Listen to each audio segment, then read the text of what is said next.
Hi everybody, and welcome to Lost Genre Reddit Stories. In this video, we're gonna start with a story that's pre-COVID, that's from the subreddit Am I the A-hole, and it has an update. And then we're gonna wrap up the video with a fantastic malicious compliance. So as usual, if you want to navigate through the different parts of the video, you can always use the timestamps right below it. Now, let's get started with that first story. This post is from the subreddit Am I the A-hole, and it's by user BrokenHeartID. Am I the a-hole for not wanting to be the maid of honor at my best friend's wedding because she's pregnant and marrying my ex? Of course, story is a lot more complicated than the title. So, two major parts of my life converged recently, and I'm just devastated and question pretty much all my actions. Hence, why I'm posting here, because I may be acting awful to two people I love dearly. So, part 1 is Tammy, my best friend since elementary school. She is literally my sister. We have done pretty much everything together. Same college, same dorm, roommates, confidants, sloppy drunk mates, you name it. I love her so much. Part 2 is Gregory, my college boyfriend. I love him as well, but we just could never make things work. Had one of those hot mess relationships, which is a combination of torture and bliss. We have dated off and on since freshman orientation. All of us are 27 now, but usually end up in flames. I always loved him so much that I hoped we'd mature and be able to make things work. He moved to a different city after college, but we stayed in touch, sent flirty texts, and even went on vacation twice. We got along great, as long as we both had our own places to retreat to, if that makes sense. All along, we both had dating lives, and to be fair, I never told him about my long-term idea that we'd be together. A year ago, Tammy moved to a city about 30 minutes away from Gregory. She was having a really hard time meeting people, so I told her since she knew Gregory so well, she should call him and see if he can introduce her to his group of friends. She did, and I knew she was much happier. About 3 months after that, the flirty texts with Gregory just stopped out of the blue, which isn't that big of a deal because it happened before, but looking back, I should have known what was coming. Tammy just came home for the weekend and said she was making a special trip just to see me. Of course, I was super excited to see her. She came over and she just seemed a little off. First, she told me she was pregnant. After we got past the shock and established she was happy and keeping the baby, I was elated to be an aunt. Then, she said there's more, and this is really hard. I about died when she said the baby is Gregory's. She apologized and said she was so sorry. They had just hit it off, and they didn't mean to do anything to hurt me, and they even tried breaking up for my sake. But they realized there was just too much of an attraction, and they started dating. She hadn't planned on getting pregnant, but now that she is, they are getting married. She said she hoped this didn't hurt me, and she always dreamed about me being her maid of honor, and there's no one else she'd ever ask. I tried to keep my cool, but I just lost it. I wasn't mad at her, just really, really sad. I told her that I loved her, but I just couldn't be around her right now, and no way I could even go to their wedding, let alone be a part of the wedding party. She said she was sorry about 1,000,000 times as she was leaving, and she texted me quite a bit wanting to see me before she left town on Sunday. I just couldn't do it. I literally cried all weekend. Here's the thing.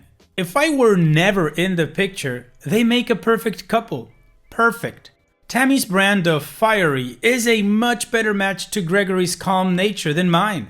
They are both gorgeous and smart and great with kids. If two people should be hooking up to be great partners and parents, it's those two. I just can't help being hurt. Am I the a-hole for not wanting to be her maid of honor? OP, in my opinion, no, you are not the a-hole. From what you say in your last paragraph, logically, it makes sense that these two would be together. But you're in the mix, so of course feelings get involved, and when there's feelings, then logic sometimes just jumps out the window. Your pain is understandable, and you not wanting to be at their wedding or be maid of honor, I believe is totally understandable as well.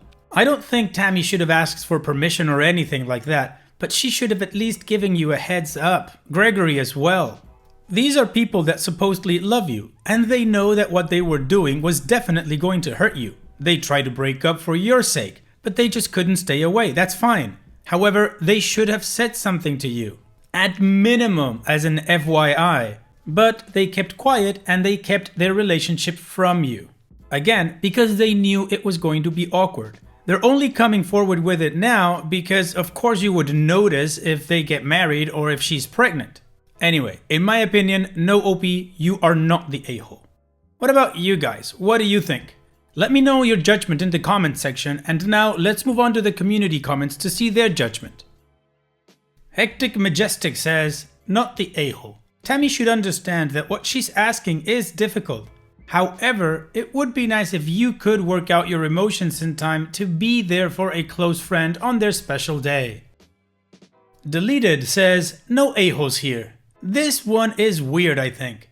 She's a bit of an a-hole for asking in the first place. But if you guys are as close as you say, of course it makes sense you would be the first person that came to her mind to be the maid of honor.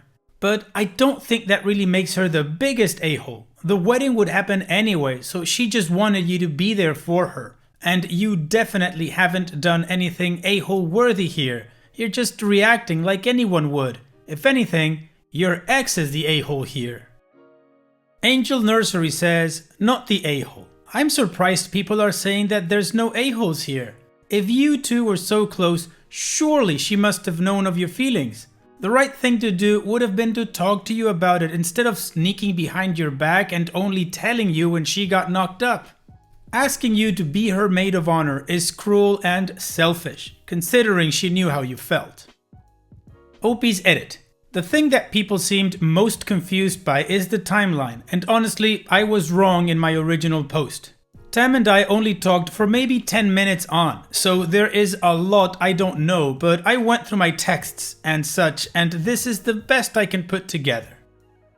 1. Gregory took me to Hawaii. That is the last time I saw him. We texted maybe 2 to 3 times a week. 2. Tammy gets her job and moves to the new city. We text or call easily a combined 100 times a day or more. 3.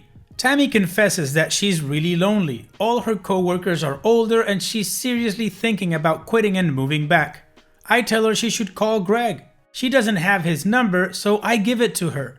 I still keep getting flirty, but nothing overt from Gregory in this time period.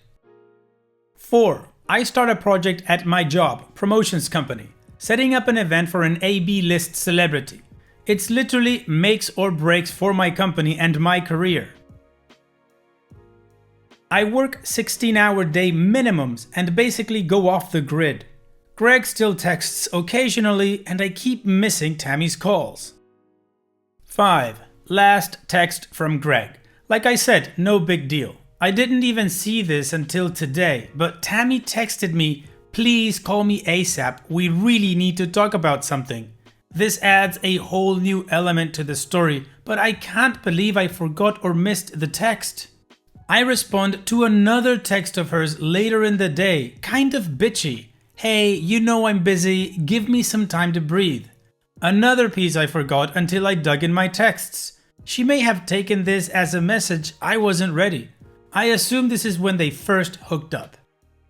The months following my text, we still miss each other and honestly don't think I talked to her. And looking back, she texted about 5 times to every one of my responses, and if I read it right, she initiated all conversations.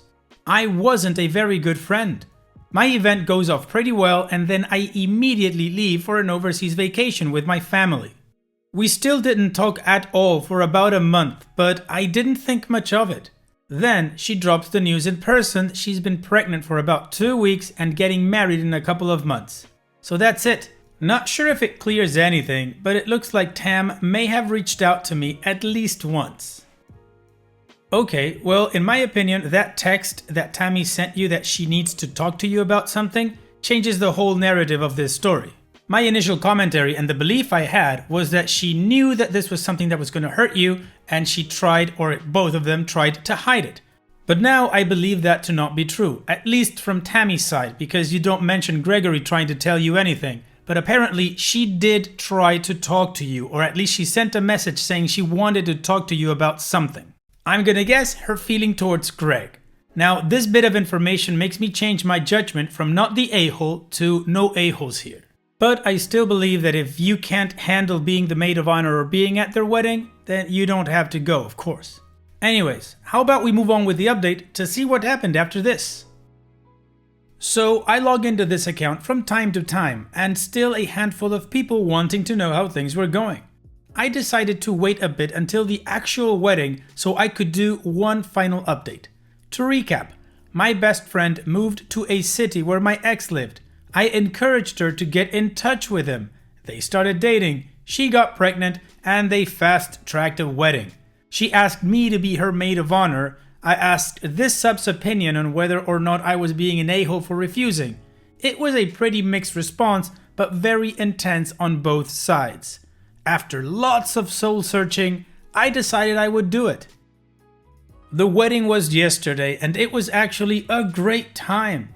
It wasn't without hard feelings. I still very much had feelings for Greg, and those feelings came out in me getting very frustrated with him when he wouldn't return emails or phone calls about what he wanted to do. But Tammy was much more patient and kind with him, and it really reinforced that feeling of he's not the guy for me. The ceremony yesterday was small and very beautiful, and they are so in love with each other, it's almost sickening. I cried my eyes out, both out of happiness for them, but also after close to 10 years off and on, Greg and I are officially over. It's never happening, and that's a good thing, but still worthy of tears. On a good note, massive sarcasm, my dry spell with men continues, and I didn't even get laid as the maid of honor at my best friend's wedding. Yay! All of Greg's friends are married or serious, and Tammy's brothers? Hard no. When the older of her two brothers was like 9 and I was 13, he came up behind me and grabbed my boobs. I tackled him and spent the next 10 minutes pummeling him and spitting on his face, telling him to never do that to girls. He was a crying, sobbing mess when it was all over, and he cried even more when his parents took my side. He's a super cute guy now, but I'll always see him as the little spaz who cried when I beat him up. And the other brother? Well, he smelled funky until he was in high school. The awesome guy who danced with me all night long was amazing in every way, but I guess my penis wasn't big enough for him to be attracted to me. In other words, handsome, well-dressed, smart, funny, and yes, very gay. The only single available guy was Greg's 65-year-old uncle, who gave me a ride on his Harley motorbike, but even that fell through and I'm about to hit the Embassy Suites breakfast by myself. Anyways, as a final note, this community saved my mental health during a really rough patch, and I so appreciate the moderators and commentators for helping me see things clearly enough to be an adult and be there for my best friend. As hard as it was, I would be even sadder had I not been there yesterday. Thank you again. Okay, well, I'm gonna count that as a positive. Nobody left anybody else's lives, they're all still friends, Tammy and Greg are happy, and OP seems to be moving forward to a better place, and hopefully she is there by now. So on that note, how about we move on to the next post? This post is from the subreddit Malicious Compliance, and it's by user Phoenix103082. Used the union guidelines to outsmart an HR woman. When I was a senior in high school, I started working as a cashier at a grocery store. Well, this was not my first job, it was my first one where I was part of a union and learned about some of the pros and cons of unions. Mostly pros like regular raises, breaks, holiday pay, etc. We had a woman there who was basically our human resources person, and we did not get along even before I worked there. I will call her Sally. I came in for my interview and Sally was not there and had left work for the day. I remember apologizing and saying, I must have mixed up the days. Is there any way you can find out which is the correct day for my interview? But the manager on duty advised me that I was correct as they had checked the calendar in her office and she had written it down, and so he, the front-end supervisor, and the other manager who came in to start his shift all interviewed and hired me instead. I later heard from the grapevine that she was working 2 locations and really wanted to be hired full-time at a larger store, which would have been a promotion for her, but instead she was placed full-time at our location only and didn't get promoted, and that her missing my interview was the final nail in the coffin for her, as this was just one of a long list of mistakes she made. She was always making excuses for why I couldn't put in to be transferred to another department when they were hiring people for those departments like bakery or deli, and kept me as cashier even though it was lower pay. Even so, I came back to work there over my winter break for college. I had gone away to college instead of commuting, and also during summer break. Here is where my malicious compliance comes in. Our union states that after a waiting period, I believe it was 3 months, we get holiday pay for working Sundays and holidays. It was time and a half. We also are entitled to a raise every 6 months, and being away at college is not supposed to affect that, since we join the union before leaving and come back on our breaks and still owe our dues during those times when are still part of the union but away at school. I got my first paycheck stub for the summer and noticed I did not get my holiday for working that Sunday, nor my raise.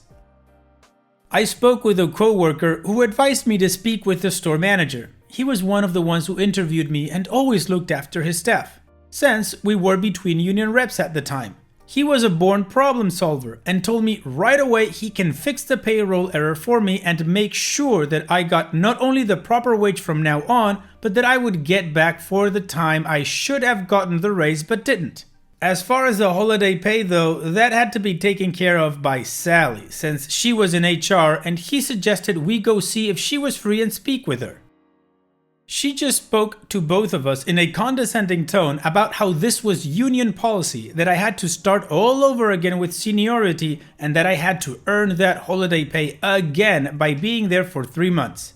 He pointed out, as did I, that I was getting this holiday before leaving for college, and even over the winter break that I had worked, but she kept saying to me, "It's union policy." My manager calmly tried to negotiate with her and get her to correct it, and even stated that other employees had not had to go through this. I finally just raised my hand to silence them both. Okay, so you are saying that I can't get my holiday pay even though I was before I left to go back to college at the end of January due to union policy, correct? I asked. Yes, she said with a long dramatic sigh that was meant to say, "Like I have been telling you." I nodded, grinned, and stated, "But union policy also states that I don't have to work holidays or Sundays and that I can't be penalized for refusing to do so, correct?" My manager grinned at me like he was very proud of me as he saw exactly where this was going. "Well, yes, that is true," Sally said, looking a bit nervous. "Okay, well, then here is the compromise. Since union policy states that I can't get the holiday pay for working Sundays and holidays for the rest of the summer, I will not work any Sundays or holidays, and per union policy, I am allowed to do this," I said with a shrug. She immediately started laying on the charm about how I am such a great worker and that they really need me to be there to help out with Sundays and holidays. But I pointed out that they had plenty of other employees who were getting the holiday pay that they count on, and I would be glad to return to working holidays and Sundays once I got my holiday for doing so. My manager commented that he and I needed to change the schedule and casually mentioned how this was going to be hard as he now had to take me off for next Sunday and Monday, as that Monday was Memorial Day, and it was a Thursday. But that the store would just have to make it work if they couldn't find anyone willing to come in. Once she had left for the day, he called me upstairs to his office to help with the schedule since I had to work so many days each week. I walked in to find him and another manager there grinning ear to ear and telling me how proud they were of me for how I handled that situation. On Memorial Day and the 4th of July, I got a call asking if I can come in because they had other people call out sick who were scheduled. I just calmly explained that I was no longer working Sundays or holidays and that Sally could explain why.